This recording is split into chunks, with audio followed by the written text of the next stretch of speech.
kënaqësinë që në studio sot të kem njërën prej tyre që është Labenita Shala, dizajnere. Mirë se erdhe. Mirë se të gjeta, është Labentin. Labentin, më falë, Labentin. Labentin Shala, dizajnere që shkëlqen në skenën ndërkombëtare. Si ishte përvoja?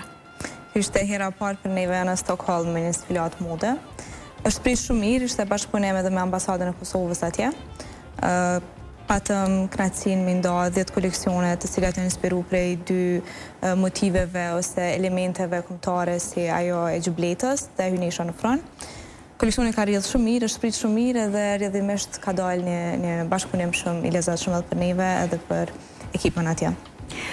Në fakt, deri tek kjo ngjarje e rëndësishme, normalisht nevojitet mjaft përgatitje nga ana juaj. Sa kohë ju desh që të arrini deri tek një koleksion i tillë që përfaqëson vendin? Po, zakonisht sfilata paraqet veç rezultatin final të punës. Puna më e madhe bëhet në prapaskena në atele. Ka marrë kohë kogja gjatë, ka shumë tekstura pundore, me gjithë se ftesën e kemi marrë shumë shkurt, jemi mundu me i bu bashkë dësa për teksturat që i kemi pas më herët. Krejt puna është përmbyllë brenda mujit. Brenda mujit? Brenda mujit, që është një kohë shumë e shkurt realisht, po për shkak që i kemi modifikuar disa gjana prej koleksionit para 2 vjetëve që i kemi prezentu në Sydney, këmban nishën, jemi mundu me bu një bashkëdyzim që me përfitu në kohë pa e ullë nivelin e prezentimit. Po, deri tek themi kjo mundësi në Stockholm, brenda muajit si erdhi kaq shpejt, e prisni që do t'ju vinte një mundësi e tillë apo erdhi gjithçka surprizë? Jo, ftesa ishte befasishme, po qysh e përmenda më herët, mundësinë e ka iniciu ambasada e Kosovës atje, cilat të bëni punë të mrekullueshme për promovim të kulturës të Kosovës edhe bashkojnë vazhdimisht supëzat të artit, prezentojnë në mënyrat më të mira të mundshme dhe ka bu krejt realizimin shumë më të lehtë, më të thjeshtë.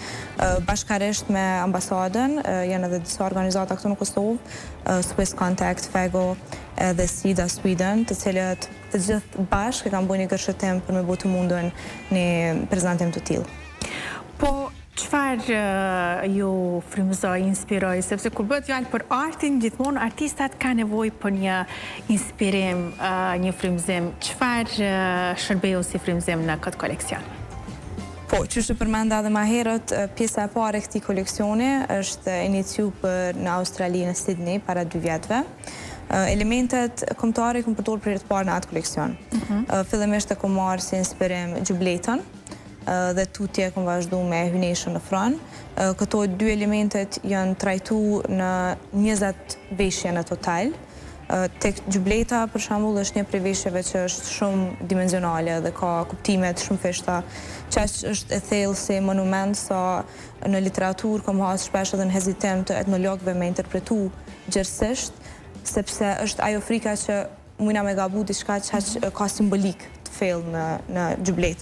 Andaj një mundu me najt me shumë respekt dhe me një distancë në këtë aspekt, të e ditë që sa më përket mu si profesionistë është aspekti estetik, andaj mundu me interpretu vetëm formën e gjubletës atë të këmbanës, që nëse e ki parasyshat hapjen mbrapa të gjubletës, që shihet si zile, ajo ka qenë elementi kryesor të cilin e kom trajtu edhe kom përshtat në format të ndryshme në veshjet e këmbanës, edhe asaj në Sydney, edhe tash kësaj në Stockholm.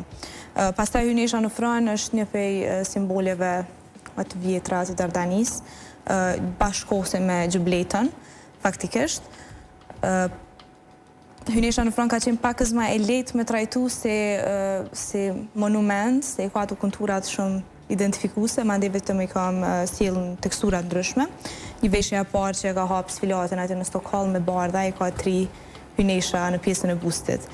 Ma lehtë e identifikueshme për neve, po normalisht që për audiencën e jashtme që nuk e ka atë njohurinë e kulturës tonë, shihet ma shumë si një formë artistike.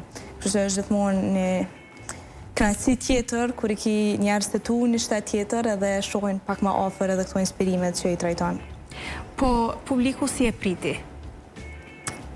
Ka qenë një eksperiencë shumë përmbushse për neve. Normalisht kur shkon një vend të ri edhe prezenton për herë të parë atje sfilat, nuk e din çu kam u prit, edhe është befasi edhe për neve, se jo çdo herë nuk mujna me prish çdo herë që ka mu pëlqyer ajo që prezanton, sidomos kur vjen puna te disa dizajne që janë më autentike, nuk është çdo formë e artit për gjithmonë. Për dikon rezonon më shumë, për dikon më pak. Për neve në Stockholm ke faktikisht një pritje e jashtëzakonshme, kemi marrë shumë komente pozitive, kërkesa për bashkëpunime, duar trokitje pafund edhe gjatë sfilatës, normalisht që është përmbushse, pavarësisht si artist ose si krijues prap e reprezenton artin ton pavarësisht që shpritet për tjerëve me pozitivitet apo me negativitet, normalisht që kur pritet me pozitivitet është pak një boost e krejt vullnetit për me vazhdu tutje në atë stil. Pa diskutim. Po, Labenit, qëfar Labentin. Nuk e di pse nuk ka fiksu me thanë në këtë emër, Labentin. Sa është të vështirë në fakt me depërtu një artiste re në mosh në skena ndërkombëtare? Nështë është fillimi ma i vështirë, se ka qenë edhe për mu fillimi i vështirë.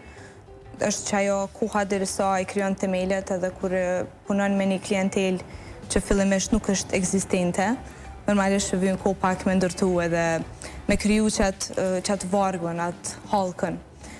Po pastaj, kur të kryon qatë bazën e fort, që menoj kryohet veç të najtë besnik vetës tane, pjesa tjetër pastaj hapën dyrt vetë. Kështu që fillimi është i vështirë, pjesa tjetër menoj që është veç rezultati punës.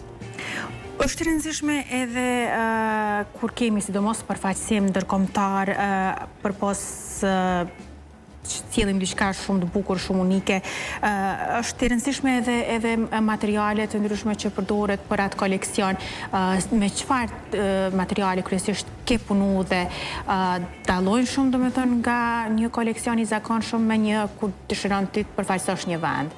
Po, materialet kanë shumë rëndësi, çaq shumë sa e njëjti dizajn, e njëjta prerje, e njëjta qepje në dy materiale dallon shumë në mënyrën e paraqitjes.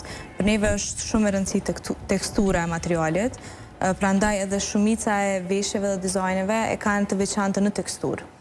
Materialet mundohemi me marrë materiale sa ma klasike edhe bazike, sepse që ato materiale në atele përpunohen secila me dorë, edhe duhet me pas një specifik shumë në të rrafsh në sipërfaqe që me mujtë me marë parasysh çdo detaj që duhena me kriju me dorë. Andaj është një pjesë që duhet me kushtu jashtëzakonisht shumë vëmendje, por në njëjtën kohë është edhe veçanta e brendit. Zakonisht identifikohemi me këto teksturat pundore, edhe në momentin që e sheh atë teksturën gjeometrike, e din që është labentin. Labentin. Ta shpirë kësaj rrate.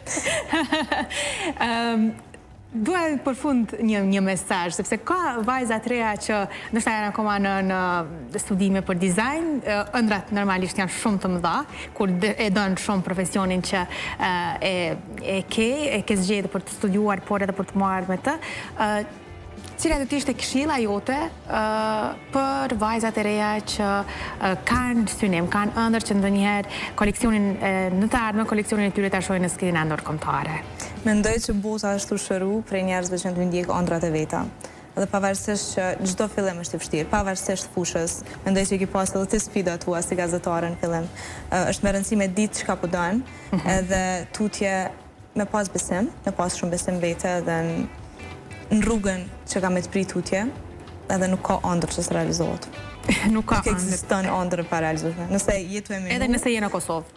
Pa dyshim. Sepse gjithmonë kena mundësi na jena në Kosovë, na jena në Kosovë. Jo, kësa nuk e besoj. Sidomos me aq po vrejet që po deportojmë jashtëzakonisht shumë. Jashtëzakonisht shumë, edhe mendoj që bashkë në Kosovë kena mungesë të shumë gjanave, është hala më e lehtë me kriju. Labentin, faleminderit shumë që ishe pjesë e emisionit, nuk të harroj asnjëherë emrin më, ishe bindur. 4 herë. Faleminderit shumë, ishte shumë kënaqësi. Të nderuar shikues, kemi mbërritur në